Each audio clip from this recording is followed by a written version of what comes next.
Good morning, everyone. Today is August 4th, 2021. And today we're going to be talking about bacterial transformation and gene cloning. What do we mean when we say bacterial transformation? This refers to the uptake of foreign DNA. Bacterial cells, as I'm sure you've learned, have chromosomal DNA, which contain the bulk of their genome. But they can also have extra chromosomal pieces of DNA called plasmids. And plasmids are small circular molecules of DNA that can multiply and be passed on from one bacteria to another. They normally carry genes for antibiotic resistance, resistance to metals, or other types of genes which can confer them a selective genetic advantage.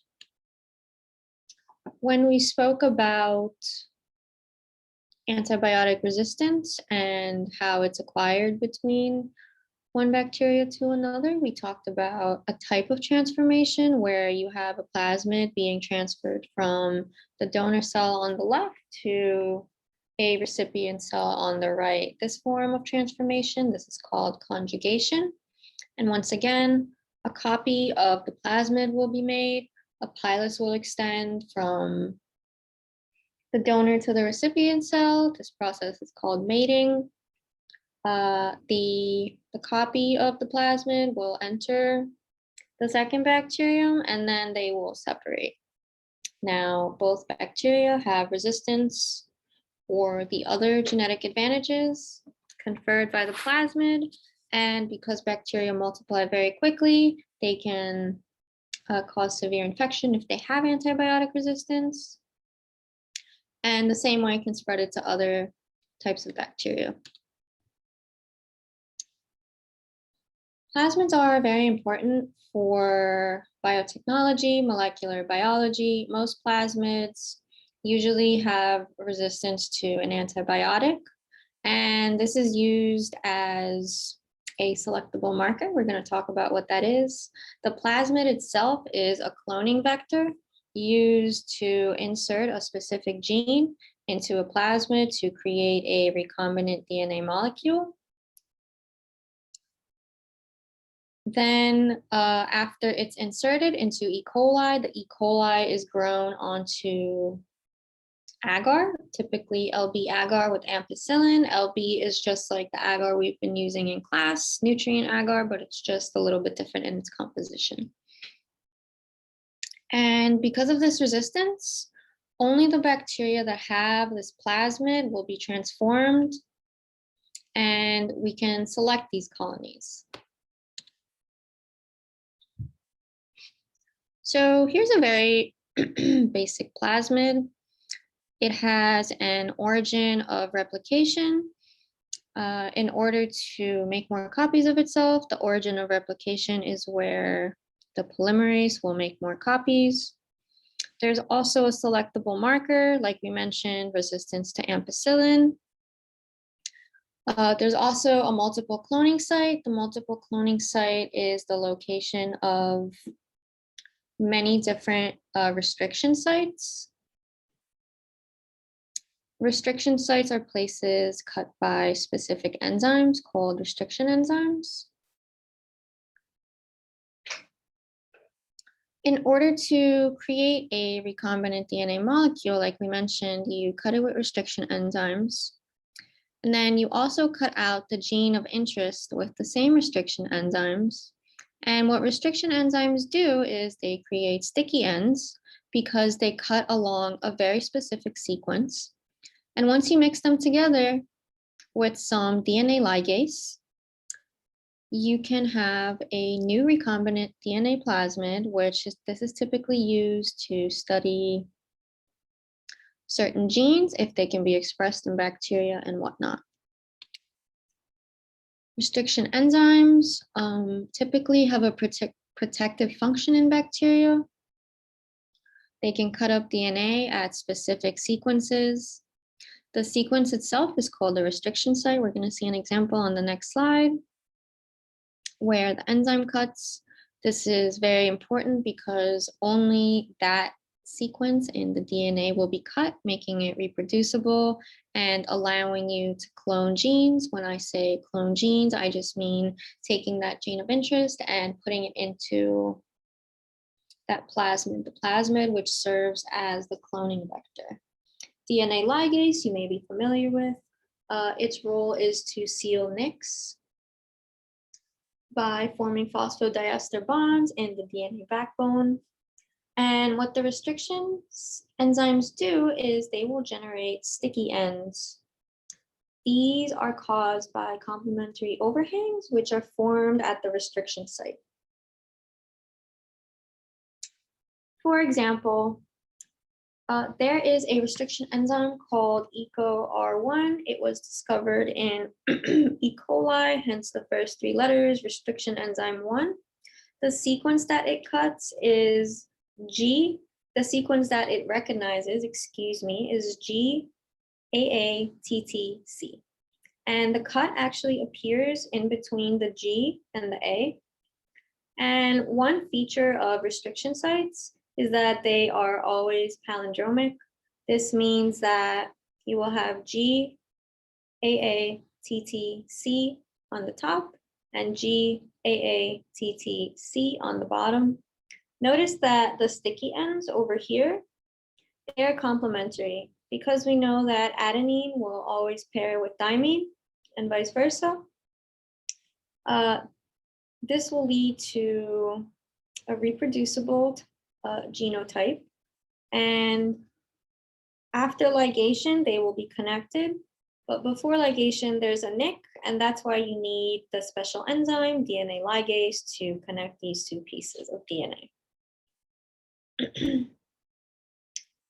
Some examples of transformation which have been used in medicine include to make insulin. So previously, insulin would be extracted by harvesting pork pancreas or a cow's pancreas. It would be ground up, and it's not exactly the most high yielding method. It's also very expensive. It's not exactly the cleanest method. So what they do now is they will use restriction enzymes to cut the gene of insulin out of the human genome. They will insert it into a cloning vector using the same restriction enzyme, ligate it, and then insert that plasmid into a bacterium because bacteria multiply so quickly, just like we know. This makes it incredibly cheaper, and it makes the production of insulin much faster than previous methods. Also, you can have other hormones like human growth hormone. Sometimes vaccines are made like this. You can express a certain protein in order to test your vaccine. There's also a clotting factor, which is produced in goats. It's produced in the milk of goats. And then that milk is collected and you can give it to humans who are deficient in that critical clotting factor. As for examples of transformation in the environment, you can have bacteria that are genetically modified to break down hydrocarbons, which are the main component of oil after a giant oil spill. You can also have transformation in crops. I'm sure that you've heard of GMOs, genetically modified organisms. We use transformation to make plants resistant to frost, to drought, to herbicides, and to pests. There is a bacteria called Bacillus thuringiensis. It occurs in the soil and it produces an insecticide. And what we've done with this insecticide is we've inserted it into plants like corn, cotton, soybeans. So this is what is considered to be genetically modified. Now this BT gene or BT protein insecticide is not toxic to humans, so you don't need to worry about that. General overview of what we're going to cover today. E. coli is a great organism to transform a gene into. However, before we insert any foreign piece of DNA, we have to make the cells competent using calcium chloride, after which you can insert the plasmid. The plasmid is called pGLO. We're going to go over the structure of it.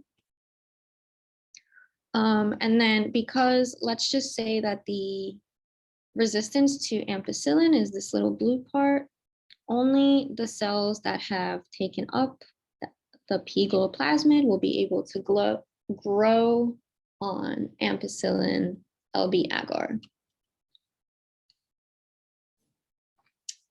Right, we talked about making cells competent. This means that they are able to take up foreign plasmids, foreign pieces of DNA. We know that cell membranes are negatively charged, and we also know that the phosphodiester backbone of DNA makes DNA highly negatively charged. So if you tried to insert a plasmid into a cell membrane without calcium chloride, the negative charges would repel over here. However, the addition of a divalent cation like calcium will interact with the cell membrane, causing it to neutralize in addition to the negative charges on the phosphodiester backbone. This will make the environment neutral, and this will favor an easier transformation, allowing the plasmid DNA to enter the bacterial cell. E. coli reproduces quickly. It's been used to make insulin because of how quickly it reproduces. You can grow it on almost any kind of agar. Their entire genome has been sequenced, and this is important because we want to make sure that the organism we're using doesn't have natural resistance to ampicillin, because if they did, if you were to plate naturally resistant organisms onto agar, all of the organisms would grow regardless of whether they have taken up the plasmid. And that would make it harder to select for those bacteria which have taken up that plasmid. And they're pretty easy to use. The gene that we are inserting, it's called GFP. Stands for green fluorescent protein. It was actually extracted from a jellyfish called Aquaria victoria. There are a lot of species in nature that have the ability to glow, or this is also known as bioluminescence. Most of these organisms are marine, like jellyfish, dinoflagellates. I'm sure you're also familiar with fireflies and glowworms. Why do we use GFP? GFP is a visual marker. It can be inserted downstream of any promoter. We're going to go over this. If you're using living cells, you can use a special microscope to look at the cells while they're still alive to study the protein that you want to look at. And you can see how it's localized in a living cell. It also lets you look at cell movement, and it also is a screenable marker to identify transgenic organisms. For example, all of these guys. Bottom right over here, probably E. coli or another type of bacteria. But the rest of these are easily identifiable if you put them under UV light, because they have this glowing green characteristic. Here is the pGLO plasmid. There is an origin of replication. BLA stands for beta-lactamase. Beta-lactamase is, if you remember from our lecture before, is resistance to penicillin, ampicillin, any of those antibiotics with the beta-lactam ring. Ara-C is a regulatory protein, which will react with arabinose. This is important because we're going to add this to our agar and see how it affects our experiments. Now, what's been done in this plasmid is typically over here, PBAD. P stands for promoter and BAD are the genes that are usually downstream of the arabinose promoter. However, these genes have been removed. And GFP has been inserted downstream of the PBAD promoter. Now, in the presence of arabinose, the cell wants to break down arabinose. I'm sure you've heard about the lactose operon.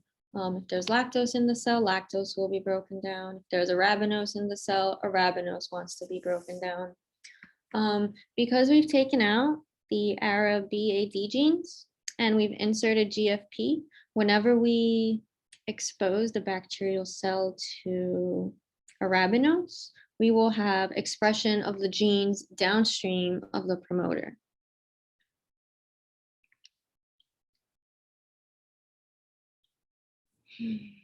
And the way that we select for these genes is we use LB, again, which is a type of agar with nutrients, a solid support for bacteria to grow on. If we use LB by itself, the ones here that say A are resistant to ampicillin, and all these other colors represent different types of bacteria that don't have any resistance. However, the antibiotic becomes a selecting agent, and you will only have cells containing your gene of interest, your plasmid, and the resistance to that antibiotic present on that plate. This makes it really easy to study that gene, right? Only bacteria with the plasmid conferring the resistance to ampicillin are able to grow on that plate. And we've talked about selective media before. LB agar with ampicillin is a form of selective media. Again, all bacteria will grow on the LB plate, and on the LB ampicillin plate, only the transformed bacteria will grow. And after they grow on the plate, this whole process, after you're done, is termed cloning. I'm gonna go over the protocol with you. Just bear with me. You label two Eppendorfs, these microcentrifuge tubes with plus DNA and minus DNA. To one of them, you add the calcium chloride solution that we talked about to the minus DNA tube. You're going to take 15 colonies from your E. coli plate, place them into the tube and swirl it just to make sure that the colonies are released. Next, what you would have done is separate the minus DNA tube, put half of it into the plus DNA tube, and put it on ice. After this, you would take a little bit of your P-glow plasmid. This says PGFP, but it's the same thing, and insert it only into the plus DNA tube, not the minus DNA tube. Next, you would incubate it on ice for 10 minutes. This is just to equilibrate all the conditions. Next, you would do something called heat shock. Don't get it confused with heat fix. Heat fixing kills the cells, whereas heat shock raises the temperature to 42 degrees. This creates a pressure gradient. It causes the bacterial membrane to become more fluid, and it also causes holes in the membrane. Now, we already added calcium chloride to our Eppendorf tubes. So we already have a neutral environment. By creating the holes in the bacterial membrane, we're going to make it easier for the plasmid, or P-glow plasmid, to enter the bacterial cells and be transformed easier. After the heat shock, which is only for a brief period of time, 90 seconds, so you don't denature any enzymes, you will incubate it on ice for 2 minutes. Next, you add a recovery broth. This is usually just a liquid broth like LB medium, very similar to nutrient broth that we used. Just to make sure that after this period of stress that the bacteria are able to grow, and afterwards you would incubate the bacteria. E. coli usually grow at 37 degrees for about 30 minutes. The next step would be to label 4 plates, minus DNA with ampicillin, plus DNA with ampicillin, and then plus DNA plus ampicillin plus IPTG. In our case, we're using arabinose, but they have the same function. They are both inducers. After you're done with the incubation period, you take the tubes out and you add half the amount of your minus DNA tube into just the regular LB plate and then the regular LB with ampicillin plate. Next, you would add the plus DNA tube into the LB with ampicillin and then LB with ampicillin and arabinose. Afterwards, you would use a sterile loop just to make sure the bacteria are evenly covering the plate, usually incubated for 24 to 48 hours, and look at colonies with a UV light afterwards and safety goggles. Now, what we expect to see in the plus DNA plates where we added P-Glow and we used LB ampicillin agar, we're going to see a lot of colonies with a white appearance. We see a transformation, right? Because these cells have plus DNA, so they have resistance to ampicillin conferred by beta-lactamase, but we don't see any fluorescence yet. And this is because we don't have any arabinose. However, in the condition with P-Glow, with LB, ampicillin, and arabinose, we see many transformed white colonies. And when you expose them to UV light, you see that they will fluoresce a bright green. This is because, like we talked about, in the presence of arabinose, the genes downstream of the arabinose promoter will be turned on. However, the gene for GFP was inserted downstream of the promoter for arabinose. This is why we see that gene produced. If you were to have the regular genes for downstream of the arabinose promoter, you wouldn't have fluorescence, but because we've done this genetic cloning, this is why we see the bright green color. And I'm going to show you this on the next slide.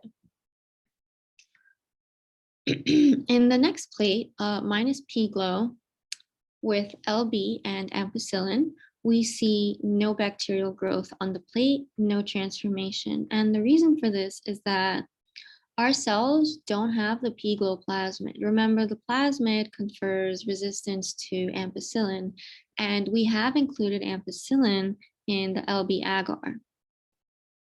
So this is good if you don't see any colonies. These are the expected results. And this condition here, this is the negative control. We also do a positive control in this tube, we did not have the P-Glow plasmid, so there's no resistance to ampicillin in these bacterial cells. However, because this is a positive control, we didn't include any ampicillin. The agar only has LB in it, and we see typically white colonies of bacteria, or if it's very concentrated, we can see a bacterial lawn. Right, once again, white colonies are present when you have P-Glow transformed into E. coli on a plate with LB and ampicillin. The colonies are not bright green because there is no arabinose to induce that specific promoter for the arabinose operon. Even though the gene for GFP is there, the arabinose promoter is just not turned on. So we don't see the green fluorescence. However, when we include arabinose in the agar, we do see production of this really cool, almost sci-fi, create your own glowing bacteria. In the minus P-Glow for our negative control with LB and ampicillin, we have no growth. This is as expected because these E. coli cells right here, they don't have resistance to ampicillin, and we've included ampicillin in the medium. And lastly, in the positive control, you can see like a very faint bacterial lawn. We expect this growth because this is our positive control. We just wanted to make sure that the E. coli cells could grow without this plasmid. And yeah, I believe that is all for today. There is a connect on bacterial transformation. And then there is an assignment, which is based on this lecture. Please let me know if you guys have any questions regarding the midterm. I posted the midterm grades. I posted the correct answers, and you should see some feedback. Let me know if you guys don't see that, because Blackboard is just a whole hot mess. Yeah, that is all. Have a great day. Goodbye.